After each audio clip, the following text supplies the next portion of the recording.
តែនៅក្រមុំខ្ញុំមិនមែនក្រមុំសងឡើ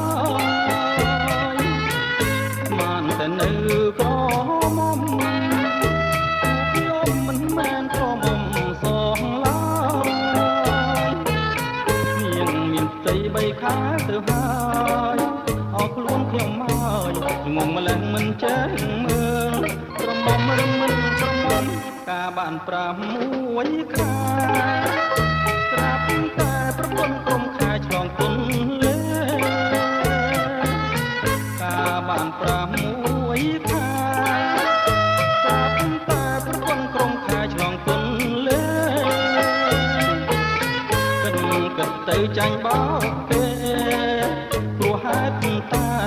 ឃើញគេជាកូនអ្នកមានទៅដាំលពើដងចេញទៅជាលពាំងទឹករាក់ស្មានតែទឹកជ្រៅអូនគេគ្មានឪសាំតែអីលើយកឯងធ្វើឪវីឃើញនឹងភ្នែកច្បាំងលោកអើយនឹងហើយស្រីមកបណ្ដឹងឃើញនឹងភ្នែកច្បាំង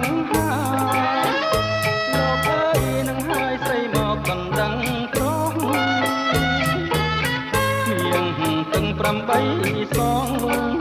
ខ្ញុំខុសអងហើយចុះទ្រាំទៅ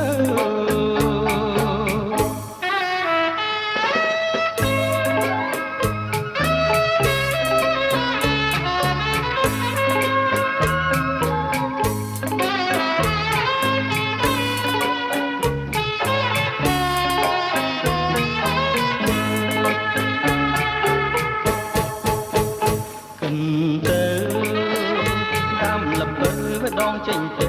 ជាលពាំងទាំងរាក់ស្មានតែទាំងជ្រៅខ្លួនគេគ្មានឪសាំតែអីលើយកឯងធ្វើឪវីឃើញនឹងភ្នែកច្បាំងលោកអើយនឹងហើយស្រីមកដណ្ដឹងក្រងឃើញនឹងភ្នែកច្បាំងលោកអើយនឹងហើយស្រីមកបណ្ដឹងក្រងនាងទាំង8សងខ្ញុំខុសអងហើយចុះទ្រាំ